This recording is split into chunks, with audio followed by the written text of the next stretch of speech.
Imana ishimwe ku bwa rino higwe dufise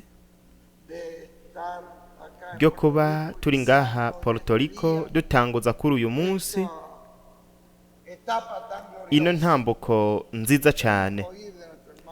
Turashaka kumva mwendata Jose Benjamin Perez akajambo yovuga ku kwizera kwiwe uko yizera umwami wacu Yesu Kristo. Jewe Jose Benjamin Perez naremeye umwami Yesu Kristo nk'umwami n'umukiza umwe ankwiriye, kandi ndizera ko amaraso amwe rudende yanyogeje ibyaha ko ari amaraso y'umukundwa wacu umwami Yesu Kristo. Ndasaba Imana yuko yonshiramwo icipfuzo cyo gukora ibintu byose nk'uko biri mu mugambi wayo. Amen kandi amen. Nashobora gufata kugikiriza mwino saha. Data, ndakwinginze nsabira uyu mwene data Jose Benjamin, ndagusaba ngo umweze buri munsi n'amaraso yawe y'igiciro. Ndasaba ngo umwuzuze mpwemu yera. Mwami, ese wotangura uhereye uyu munsi ubukozi bukomeye cyane muri uno muntu, umukoreshe kugira ngo ibihumbi n'ibihumbi by'ubugingo bishike ubwo bimenya umuco wo ku munsi wa nyuma. Ese yokoreshwa nk'igikoresho kugira ngo abatize ibihumbi by'abantu mu izina rihoraho rya Yesu Kristo.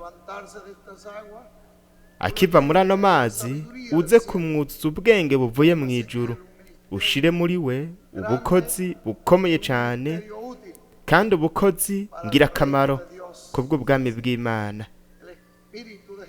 Ese mpwemu wa Yesu Kristo yomurongora uhereye ubukabandanya mu buryo budasanzwe mu izina rihoraho ry'umwami Yesu Kristo. Amen kandi amen. Jose Benjamin, muri no saha kugira ngo usigwe na mpwemu yera, kugira ngo Imana igukoreshe mu buryo bukomeye cyane, ndakubatije naturira kuri wewe izina rihoraho ry'ubwiza ry'umwami wacu Yesu Kristo. Urupfu n'umuzuko, aleluya, hashemagizwe izina.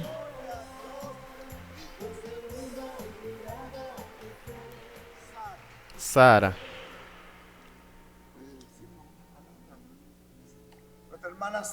mushiki wacu Sara, wewe warakiriye umwami Yesu Kristo nk'umwami n'umukiza umwe agukwiriye. Yego, urizera yuko amaraso y'umwami Yesu Kristo yakogeje ibyaha byose? Yego, kubw'ukuntu watuye Kristo imbere y'Imana n'ibi byabona, nanje nk'umukozi w'Imana wa Yesu Kristo ndakubatije muri ino saha naturira kuri wewe izina rihoraho ry'ubwiza ry'umwami wacu Yesu Kristo. Urupfu n'umuzuko, aleluya.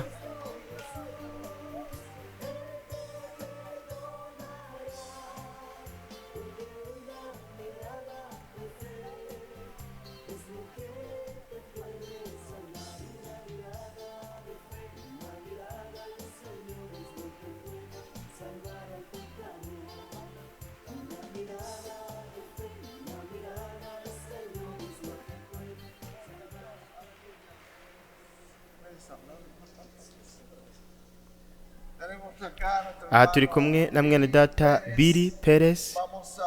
Reka tumusabe ko yovuga akajambo ko gushinga intahe ku kwizera kwiwe uko yizera umwami wacu Yesu Kristo. Ni byiza kuri uno munsi wa nyuma narakiriye umwami Yesu Kristo nk'umwami n'umukiza umwe ankwiriye, kandi ibyaha byanje nabishize mu maraso ari ku ntebe yo kutuvuganira. Kandi ese kuri uno munsi wa nyuma uno mubatizo uwo bumugisha kuri jewe, kugira ngo bityo mbandanye kino gikorwa gikomeye cyane kugeza ku munsi wa nyuma, kugeza mpinduwe hamwe n'umugore wanje n'abana banje. Amen kandi amen. Shira amaboko kugikiriza Billy, shira amaboko ngaha.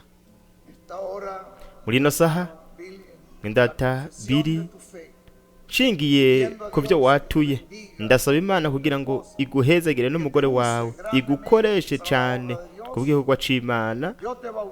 Ndakubatije muri ino saha naturira kuri wewe izina rihoraho ry'ubwiza bw'umwami wacu Yesu Kristo, urupfu n'umuzuko. Haleluya.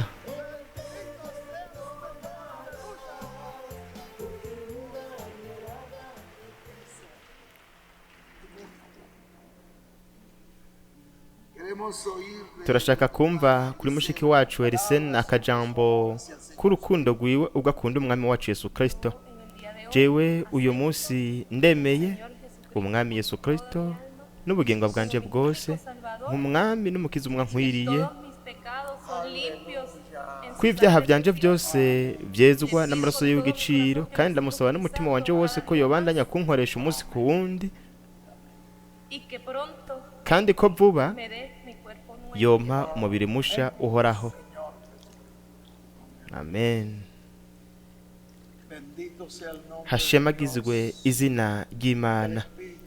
Ese mpwemu wa Yesu Kristo yoza kuri wewe, ese yogukoresha ingabire yaguhaye, ese yokoreshwa ku buryo bw'uko ibihumbi by'abantu baronka ubuntu bw'Imana hamwe n'umuco wo ku munsi wa nyuma biciye muri iyo ngabire Imana yaguha. Imana igukoreshe cyane muri no saha.